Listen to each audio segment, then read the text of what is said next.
Hello everyone, welcome to engineers वाला। हम कर रहे हैं डीपीपी। यहाँ पर एक एक्स्ट्रा डीपीपी मैंने आप लोगों के लिए थोड़ी प्रिपेयर करी थी, introduction to soil mechanics related, क्योंकि इनिशियली आपको कुछ न्यूमेरिकल के अंदर इश्यूज आ रहे थे, तो न्यूमेरिकल पोर्शन को ही स्ट्रॉन्ग करने के लिए एक एक्स्ट्रा डीपीपी मैंने आप लोगों के लिए बनाई है यहाँ पर। ठीक है, उसको मैं यहीं पर इंक्लूड कर रहा हूँ। देखो, पहला क्वेश्चन क्या है, the submerged weight of the soil solids per unit volume is. Submerged weight जो सॉइल सॉलिड का होता है पर यूनिट वॉल्यूम, उसको क्या बोला जाता है? ये हमें पता है कि सबमर्ज वेट को आप बोल सकते हो बॉयंट या इकाई भार। ठीक है, ये हमने सबमर्ज यूनिट वेट को डिस्क्राइब करते वक्त वहां पर बताया था डिटेल के अंदर कि अगर कोई भी आपके पास बॉडी इस तरह से है तो इसका जो सबमर्ज वेट अगर आप कैलकुलेट करते हो तो किस तरह से कैलकुलेट कर सकते हो। This is basically gamma sat multiply by V, और यहाँ gamma W multiply by V, इस तरह से आप कर सकते हो। तो gamma sat minus gamma W, ये आपके पास बन जाएगा गामा सबमर्ज्ड। ठीक है, तो सबमर्ज वेट ही आपके पास बेसिकली है क्या? This is your basically your buoyant weight. This is the buoyant weight. आ जाओ नेक्स्ट पॉइंट के ऊपर। इसका आंसर क्या हो गया? इसका आंसर आपके पास हो जाएगा A will be the right answer for this question. That means A is the right answer for this question. ठीक है, आ जाओ नेक्स्ट पॉइंट के ऊपर। Volume and weight of the air, water and solid in the soil mass are given in the table. ये आपको table में given है। एयर आपको गिवन है वॉल्यूम सेंटीमीटर क्यूब में, वाटर आपको पता है और सॉलिड आपको पता है, और बाकी वेट्स आपको गिवन है। कुछ स्टेटमेंट्स पूछे गए हैं, जैसे सबसे पहला है the soil is partially saturated with the saturation grade of 60%। मतलब डिग्री ऑफ सैचुरेशन पूछा गया है। Degree of saturation of volume of water to the volume of voids कितना है? देखो, वॉल्यूम ऑफ वाटर आपको क्वेश्चन में गिवन है क्या? वॉल्यूम ऑफ वाटर क्वेश्चन का गिवन है 0.3, और वॉल्यूम ऑफ वर्ड्स आपके पास मतलब एयर प्लस वाटर मतलब 0.5। ठीक है, तो यहां पर आपके पास volume of water is given as 0.3 और ये आपको गिवन है 0.5, मतलब ये हो जाएगा 0.6। तो बेसिकली 60% है। मतलब पहला ऑप्शन तो आपका बिल्कुल करेक्ट है। तो first statement is correct. Second देखो, वॉइड रेशियो 40%। वॉइड रेशियो 40% का मतलब क्या है कि वॉइड रेशियो आपके पास होना चाहिए volume of voids to volume of solid. ये आपके पास वॉइड रेशियो होना चाहिए। वॉल्यूम ऑफ वर्ड्स कितना है? 0.5 है। वॉल्यूम ऑफ सॉलिड कितना है? ये भी 0.5 है। इसका मतलब यहां पर आपके पास आ जाएगा दिस इज 0.5 बाई 0.51, मतलब 40% तो नहीं है। मतलब ये स्टेटमेंट आपका क्या हो गया? This statement is wrong. Second statement is wrong. Third देखो, वाटर कंटेंट। वाटर कंटेंट अगर कैलकुलेट कर रहे हो तो वाटर कंटेंट कैलकुलेट करोगे weight of water to weight of solid से। क्लियर है? तो वेट ऑफ वाटर कितना है सर हमारे पास? वेट ऑफ वाटर हमारे पास है 0.3 और वेट ऑफ सॉलिड कितना है? वो है 1। इसका मतलब हो गया कि वेट ऑफ वाटर आपको गिवन है 0.3, वेट ऑफ सॉलिड आपके पास गिवन है 1। दैट मींस 30% वाटर कंटेंट, मतलब 30% वाटर कंटेंट, मतलब बिल्कुल सही है। That means this statement is also correct. Saturated unit weight is 1.5 ग्राम पर सीसी। सैचुरेटेड यूनिट वेट आपके पास 1.5 ग्राम पर सीसी है, मतलब W set upon total unit weight. इसका मतलब आपके पास हो गया W set upon total unit weight. W set यहां से देखोगे तो टोटल वेट आपके पास कितना आ रहा है? टोटल वेट आपके पास आ रहा है यहाँ पर कितना आ रहा है? 1.3 आपके पास वेट है। ठीक है, 1.3 वेट है, और टोटल वॉल्यूम आपके पास कितना हो जाएगा? टोटल वॉल्यूम आपके पास 1 हो जाएगा। इसका मतलब अप्रोक्सीमेटली 1.5 के आसपास आपके पास सैचुरेटेड यूनिट वेट भी देखने को मिलेगा। तो दैट मीन्स अगर इसमें देखें तो S2 ऑप्शन जो है जिसमें है वो गलत हो जाएगा, उसके अलावा सब सही हो जाएंगे। तो S2 ऑप्शन 3 में है, तो ये भी गलत है, ये भी गलत है और ये भी गलत है। इसका मतलब करेक्ट आंसर आपके पास हो जाएगा ए, that is S1, S3 and S4। देखो, S4 वाला जो ऑप्शन है वो पूरा 100% करेक्ट नहीं है। ठीक है, लेकिन ऑप्शंस यहाँ देखते हुए हमें मोस्ट अप्रोप्रिएट आंसर्स कभी कभी टिक करने पड़ते हैं, तो इसलिए इसका करेक्ट आंसर क्या हो जाएगा? इसलिए इसका करेक्ट आंसर हो जाएगा आपके पास इसका करेक्ट आंसर हो जाएगा आपके पास कितना? इसका करेक्ट आंसर हो जाएगा A will be the right answer. A will be the right answer for this question. ठीक है, आपका आंसर हो जाएगा ए। चलो ठीक है, नेक्स्ट क्वेश्चन देखो क्या है। A soil sample has a porosity of 40%, the void ratio of the sample is. अगर आपको पोरोसिटी गिवन है, if porosity is given to you, that is 0.40, तो आपसे पूछा है कि वॉइड रेशियो कितना होगा? वॉइड रेशियो कितना हो जाएगा? 1n-1/n हो जाएगा क्या? That means 0.40 divided by 0.60, that means ये हो जाएगा आपके पास 2/3। 2/3 का मतलब 0.67, यहां आ जाएगा आपके पास 0.67, मतलब पोरोसिटी हो गया। आंसर आ जाएगा B. B will be the right answer for this particular question. तो इस क्वेश्चन का आंसर हो जाएगा आपके पास बी। ठीक है, ये तो सिंपल क्वेश्चन था। आ जाओ नेक्स्ट क्वेश्चन के ऊपर। Two soils A and B have their void ratios. अगर एक सॉइल है जिसका वॉइड रेशियो 0.50 है, दूसरी सॉइल है जिसका वॉइड रेशियो 0.60 है, तो पूछा क्या आपसे? पोरोसिटीज का रेशियो पूछा है। इसकी पोरोसिटी कितनी हो जाएगी? E1/1+E। E1/1+E मतलब E1/1+E। इसकी पोरोसिटी क्या हो जाएगी? इसकी पोरोसिटी क्या हो जाएगी? E2/1+E2। तो ये हो जाएगा इस तरह से। तो देखो, करेक्ट ऑप्शन क्या रहने वाला है इसका? ये ऑप्शन आपके पास हो जाएगा 1/3, और ये ऑप्शन आपके पास हो जाएगा 2 3 6 2 8 3/8। इसका मतलब है दोनों की पोरोसिटीज का रेशियो अगर आप देखोगे तो 1/3 और 3/8 दैट इज 8/9। तो करेक्ट आंसर आपके पास आ जाएगा ए, दैट इज 8/9। सिंपल क्वेश्चन है, सिंपल क्वेश्चन है, दैट इज 8/9। ठीक है, करेक्ट आंसर 8/9 आ जाएगा आपके पास। आगे आ जाओ, नेक्स्ट है approximately what is the specific gravity of sand. Sand की स्पेसिफिक ग्रेविटी अप्रोक्सीमेटली कितनी होती है, ये आपसे पूछा गया है। तो लगभग हम मान के चलते हैं 2.6 के रेंज में होती है। ठीक है, तो ये डेटाबेस क्वेश्चन है, इन क्वेश्चंस को आपको लगभग याद ही रखना है कि लगभग आपके पास 2.6 की रेंज के अंदर होती है। ठीक है, आ जाओ नेक्स्ट पॉइंट के ऊपर। A clay sample has a void ratio of this in dry state. तो ड्राई स्टेट में आपके पास क्ले सैंपल का वॉइड रेशियो 0.50 है। स्पेसिफिक ग्रेविटी आपको गिवन है क्वेश्चन में, दैट इज 2.70। पूछा गया है श्रिंकेज लिमिट, श्रिंकेज लिमिट पूछा गया है। तो हमें पता है कि अगर मैं श्रिंकेज लिमिट की बात करूंगा, एट श्रिंकेज लिमिट आपके पास डिग्री ऑफ सैचुरेशन जो हो रहा है, डिग्री ऑफ सैचुरेशन 1 आ जाएगा। श्रिंकेज लिमिट पे डिग्री ऑफ सैचुरेशन 1 आ जाएगा। इसका मतलब है अगर मैं ये वाला इक्वेशन यूज करता हूं ES बराबर WG, तो यहां आपके पास 0.5, दिस इज दिस, ये लिमिट हो गई श्रिंकेज लिमिट, और यहां आपके पास आ जाएगा 2.70। इसका मतलब ये हो जाएगा कि 0.5 डिवाइडेड बाय 2.7 दैट मींस 18.51। तो 18.51% is your shrinkage limit for this particular question. तो 18.5 मतलब सी आपका करेक्ट आंसर हो गया अगर मैं इस क्वेश्चन की बात करता हूं तो। क्लियर है, C is the correct answer for this question. I think यहां तक की बातें क्लियर होंगी आपको। आ जाओ नेक्स्ट क्वेश्चन के ऊपर। Dry density of soil sample having the bulk density of this and water content this. तो देखो सिंपल सा रिलेशन है, गामा डी बराबर gamma bulk upon 1 plus water content. तो 2.24 divided by 1 plus water content कितना है 0.12। तो 1.12 2.24 2 आ गया क्या आंसर। इसका मतलब 2 ग्राम पर सीसी। ठीक है, क्लोजेस्ट ऑप्शन देखो, परसेंटेज वाले गलत हो जाएंगे, तो करेक्ट आंसर 2.02 ग्राम पर सीसी, मतलब करेक्ट आंसर हो जाएगा आपके पास B. B is the right answer. Flow में बहुत सारे क्वेश्चन बढ़िया तरीके से कर पा रहे होंगे। आ जाओ नेक्स्ट पॉइंट के ऊपर।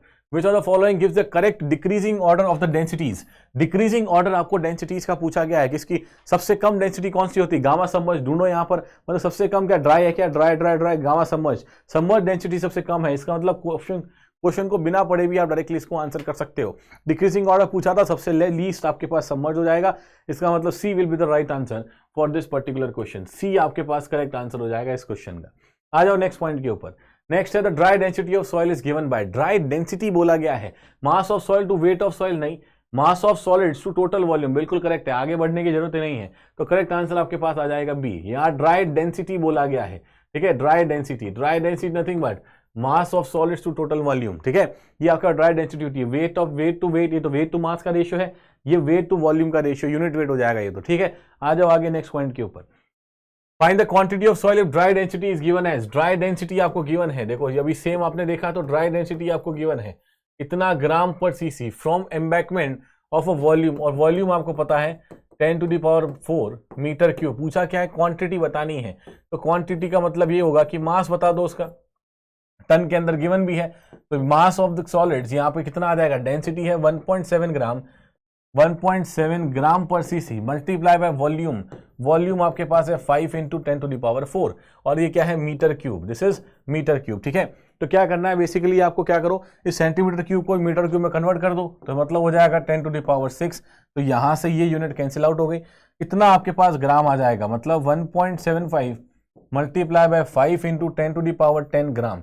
इसको टन में कन्वर्ट करो, टन में कन्वर्ट करोगे 10⁶ से डिवाइड कर दोगे, तो 10⁶ से डिवाइड करोगे तो यहां बच जाएगा आपके पास 10⁴, इतना टन बच जाएगा। इसका मतलब देखो कितनी वैल्यू आ रही है, 1.75 × 5 मल्टीप्लाई बाय 10⁴, तो यह आ रही है 87,500 टन्स। तो यहां आ रहा है आपके पास 87,500 टन्स।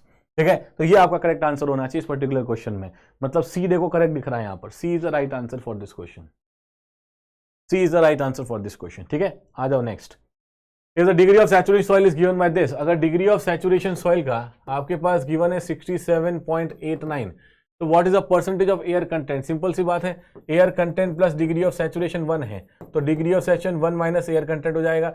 या फिर आपसे पूछा क्या है, आपसे पूछा एयर कंटेंट ही तो है, आपसे पूछा क्या है, परसेंटेज ऑफ एयर कंटेंट, यहां आ जाएगा 1 minus S, that is 1 minus 0.6789। तो कितना हो जाएगा जल्दी से बता दो, 1 माइनस 0.6789 मतलब 32.11, तो ये हो जाएगा 0.3211 और 32.11%। तो परसेंटेज में पूछा है, तो परसेंटेज में आप इसको लिख सकते हो 32.11%, that is C is the right answer for this question. C आपके पास करेक्ट आंसर हो जाएगा। आ जाओ नेक्स्ट क्वेश्चन के ऊपर।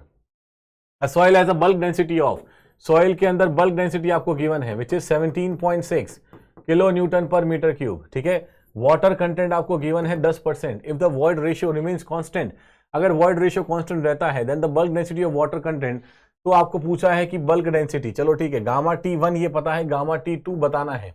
अगर वाटर कंटेंट W1 ये है तो वाटर कंटेंट W2 पर आपके पास कितना परसेंट, मतलब वाटर कंटेंट W2 पर गामा T कितना रहेगा, बल्क कितना रहेगा। देख लो सीधा सा क्या बात हिसाब है इसका, G plus ES divided by 1 plus E multiply by gamma W। क्या यहां से अगर मैं इसको लेता हूं तो मैं ES को WG भी लिख सकता हूं, तो यहां मेरे पास WG आ जाएगा, दिस इज गामा W इस तरीके से। अच्छा गामा T मुझे पता है, गामा T मुझे पता है दैट इज गामा T मुझे पता है दैट इज 17.6। जी की वैल्यू पता है क्या, जी की वैल्यू पता है क्या, यहाँ पे नहीं पता है सर, कोई बात नहीं, जी की वैल्यू नहीं पता। वॉइड रेशियो आप कांस्टेंट रख रहे हो, वॉइड रेशियो कांस्टेंट रख रहे हो, वाटर कंटेंट को चेंज कर रहे हो, वाटर कंटेंट को यहाँ पर चेंज कर रहे हो, तो यहाँ पर वॉइड रेशियो कांस्टेंट रखोगे, वॉइड रेशियो कांस्टेंट रखोगे और वाटर कंटेंट को चेंज, अच्छा वाटर कंटेंट आपको गिवन है लेकिन जी आपको पता नहीं है, तो जी कोई बात नहीं, जी को रख दो as it is. 1 plus water content, 1 plus water content मतलब 1 प्लस 0.10, जी कॉमन आ गया, divided by 1 plus e multiply by gamma W, कुछ नहीं दिया है तो 10 ले लो गामा W को, ठीक है। तो यहाँ से कितना आ जाएगा बताओ, यहाँ से अगर मैं यहाँ से देखूंगा तो यहाँ से मेरे पास मिल जाएगा, देखो कितना, G अपॉन 1 पर this, G upon 1 plus this, तो G अपॉन 1 प्लस E1 जो है, E1 क्या मतलब, ये तो कांस्टेंट ही रहने वाला है दोनों, तो E1 E2 का कोई सेंस नहीं है, तो G अपॉन E1 जो आपके पास आ जाएगा, G अपॉन 1 प्लस E जो आएगा ये आएगा 17.6 डिवाइडेड बाय 1.10 डिवाइडेड बाय 10, ठीक है, ये आपके पास वैल्यू आएगी। तो 1.76 डिवाइडेड बाय 1.10 तो 8/5 दैट इज 1.6, ये बन जाएगा 1.6, ठीक है, ये बन जाएगा 1.6, तो ये वैल्यू आपके पास 1.6 आ गई, यही कांस्टेंट रहने वाली है। तो नेक्स्ट वाली इक्वेशन में इसी को पुट कर देना, किस वाली इक्वेशन के अंदर, ये जो बल्क निकाल रहे हो सेकेंड, इसको भी तो ऐसे ही निकालोगे, G plus WG upon 1 plus e into gamma W, तो बल्क जब निकालोगे सेकेंड वाला तब G कॉमन ले लिया, 1 प्लस 0.2 वाटर कंटेंट है क्या, और 1 plus e multiply by gamma W, gamma W कितना ले लोगे, यहाँ पे 10 ले लोगे। सिमिलर G अपॉन 1 प्लस ई कितना है, G अपॉन 1 प्लस ई सर आ गया 1.6, तो 1.6 आपके पास आ गया, तो 1.6 इंटू 1.2 इंटू 10 कितनी वैल्यू आपके पास आ जाएगी, तो 1.6 मल्टीप्लाई 1.2 इंटू 10 मतलब ये आ जाएगा 19.2, तो आ जाएगा 19.2 kilo newton per metre cube, कितनी वैल्यू आ गई, बी आपका करेक्ट आंसर आ गया, तो answer B is the right answer, ठीक है। वॉइड रेशियो कांस्टेंट था, उस हिसाब से आप कर सकते हो, सिंपल सी चीज है, ज्यादा डिफिकल्ट बात नहीं है। आ जाओ नेक्स्ट क्वेश्चन के ऊपर, नेक्स्ट पॉइंट के ऊपर आ जाओ। Which of the following relation is not correct, कौन सा रिलेशन करेक्ट नहीं है, E is equal to 1 upon n minus n correct है, n is equal to E upon 1 plus e, ये वाला इनकरेक्ट है, तो मतलब करेक्ट ये वाला आपका आंसर हो जाएगा। क्या होता है पोरोसिटी का relation, E upon 1 plus e, ये रिलेशन होता है पोरोसिटी का, ये तो बिल्कुल करेक्ट है, ये भी करेक्ट है और ये भी करेक्ट है, बचा यही, तो ये इनकरेक्ट आपके पास आंसर आ जाएगा। सिंपल सा question, relationship between dry density gamma D percentage air voids Na water content W और स्पेसिफिक ग्रेविटी, क्या रिलेशन होता है, 1 minus Na G gamma W upon 1 plus WG, ठीक है, 1 minus Na G gamma W upon 1 plus WG, ये आपके पास relation होता है, तो करेक्ट आंसर क्या हो जाएगा, करेक्ट आंसर हो जाएगा C will be the right answer for this question. ये तो हमने क्लास के अंदर पूरा डिराइव किया इस क्वेश्चन को, ठीक है। आ जाओ नेक्स्ट पॉइंट के ऊपर, what is the next point, soil scientist collects unsaturated 200 centimetre cube of sample of soil having weight, weight आपको 220 पता है, इफ द ड्राइड वेट अगर 180 हो तो वाटर कंटेंट पूछा है, वाटर कंटेंट होता है weight of water divided by weight of solid, अगर वेट ऑफ वाटर निकालना है तो देखो 220 ग्राम पहले था, ड्राई करने के बाद 180 ग्राम बचा, इतना आपके पास वेट ऑफ वाटर आ गया, वेट ऑफ सॉलिड आपके पास 180 ग्राम ही रहेगा, इसका मतलब ये हो जाएगा 40 gram divided by 180 gram, that means 2/9, 2/9 कितना हो जाएगा, 0.22 हो जाएगा क्या, 2/9 हो जाता है 0.222, मतलब कौन सा ऑप्शन मैच कर रहा है, डी ऑप्शन मैच कर जाएगा, तो करेक्ट आंसर क्या हो जाएगा, करेक्ट आंसर हो जाएगा D, D will be the right answer for this question. आगे आ जाओ, the unit weight of completely saturated soil is, gamma sat कैसे बताते हो, completely saturated soil G plus e upon 1 plus e into gamma W, बस यही तो होगा, S आपका 1 हो जाएगा बल्क के अंदर, अगर S को 1 रख दोगे तो फॉर्मूला बन जाएगा ये वाला, बताओ कौन सा आ रहा है यहाँ पे, G plus e upon 1 plus e into gamma W, मतलब करेक्ट आंसर आपके पास ए हो गया,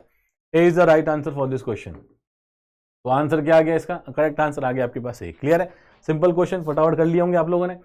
अ सॉइल इंजीनियर है, collects a sample of soil having moist unit weight of the soil as this, ये मॉइस्ट यूनिट वेट सॉइल का दिया है 25, वाटर कंटेंट अवेलेबल 50% पानी वाटर कंटेंट गिवन है, स्पेसिफिक ग्रेविटी आपको गिवन है 2.25। पूछा क्या है, what is the value of porosity, porosity आपको सॉइल मास की पूछ ली है, सॉइल मास की पोरोसिटी पूछ ली है और यूनिट वेट आपको गिवन है इतना, ठीक है कोई बात नहीं। बल्क यूनिट वेट पता है आपको क्या है, bulk unit weight, bulk unit होता है जी प्लस वाटर कंटेंट गिवन है क्या, बिल्कुल गिवन है, डब्ल्यू जी के फॉर्म में लिख देता हूं इसको, divided by 1 + E divide by gamma W. तो गामा टी कितना हो गया, गामा टी सर हमें दिया है 25, ठीक है बहुत बढ़िया है। अब यहाँ 2.55 ये ग्रेविटी गिवन है, 2.55 ये गिवन है और 1 + वाटर कंटेंट, वाटर कंटेंट भी मुझे गिवन है, कितना गिवन है 50% है, तो ये हो जाएगा 50%। ये मुझे पता है 9.81 लेना है, ये 9.81 लेना है, डिवाइड किससे कर लूंगा 1 + ई से डिवाइड कर लूंगा। तो यहाँ से बता दो 1 + ई कितना आ रहा है, यहाँ से बता दो 1 + ई कितना आ रहा है, यहाँ से 1 + ई आ रहा है आपके पास 1 + ई 1.5 आ रहा है, 1 + ई कितना आ रहा है 1.5 आ रहा है, मतलब वॉइड रेशियो कितना हो जाएगा, वॉइड रेशियो हो जाएगा 0.5। अगर वॉइड रेशियो 0.5 है, इफ वॉइड रेशियो इज 0.5 तो पोरोसिटी कितना हो जाएगा E/1 + ई क्या, तो ये हो जाएगा अगर 0.5 डिवाइडेड बाय 1.5 मतलब 1/3 क्या, मतलब 33.33%। ये आपका आना चाहिए, तो करेक्ट आंसर क्या हो गया 33%, बी क्लोजेस्ट आंसर है, B is the closest answer, ठीक है। तो आंसर क्या आ जाएगा, आंसर आपके पास बी आ जाएगा, बिल्कुल ठीक है, क्लियर है। आ जाओ next, porosity of 2 sample, Na की पोरोसिटी आपको गिवन है 0.40, Nb की पोरोसिटी गिवन है 0.60। पूछा क्या है, वॉइड रेशियो का EB/EA पूछा है, देखो EB/EA पूछा है, तो पहले EA निकाल लो इसका, EA कितना आ जाएगा, EA आ जाएगा आपके पास 0.4 डिवाइडेड बाय 0.6 क्या, मतलब n/1 - n हो जाएगा, तो n/1 - n मतलब ये हो जाएगा आपके पास 2/3। यहां पर आ जाओ, यहां पर आपके पास EB निकालोगे, EB निकालोगे तो n this is this divided by n/1 - n, 1 - n मतलब ये हो जाएगा, तो ये कितना हो गया, ये हो गया 3/2। पूछा क्या है, EB/EA पूछा है, तो EB/EA, EB है 3/2, EA कितना है 2/3 मतलब 9/4, मतलब 9/4। कौन सा ऑप्शन आ गया, ऑप्शन आ गया आपके पास A option is the right answer, that is 9/4। कर लिया होगा बहुत आराम से, क्वेश्चन को उड़ा रहे होगे बढ़िया तरीके से। आ जाओ नेक्स्ट पे, if a soil mass in a soil mass if volume of voids is equal to volume of solid, अगर volume of voids volume of solid हो जाए तो पोरोसिटी क्या होगा, अगर volume of void volume of solid हो जाएगा तो वॉइड रेशियो 1 हो जाएगा, अगर वॉइड रेशियो 1 हो गया तो पोरोसिटी कितना हो जाएगा, पोरोसिटी 1/2 हो जाएगा, मतलब 0.5 पोरोसिटी हो जाएगा, क्लियर है। तो करेक्ट आंसर क्या हो जाएगा, करेक्ट आंसर ए हो गया, करेक्ट आंसर ए हो गया, उड़ा दिया इस क्वेश्चन को भी। आ जाओ next, What are the values of porosity and void ratio respectively if void volume is equal to, वापस वही पूछा है, अगर वॉल्यूम इसके बराबर है तो void ratio 1 तो पोरोसिटी 0.5। अब पूछा क्या है, void ratio रेस्पेक्टिवली, पहले void ratio पूछा है, नहीं पहले पोरोसिटी पूछा है, तो 0.5 और फिर void ratio पूछा है 1, तो 0.5 और 1 कौन सा ऑप्शन है, ये वाला ऑप्शन है, बी आंसर है। तो 0.5 पहले बोला है तो पहले 0.5 रख देना, 1 को बाद में बोला है तो 1 को बाद में रख देना, क्लियर है। आ जाओ नेक्स्ट पॉइंट के ऊपर, चलो हो गया खत्म आपके पास, ठीक है। तो मिलते हैं नेक्स्ट डीपीपी में, till then thank you so much, keep learning keep rocking, thank you.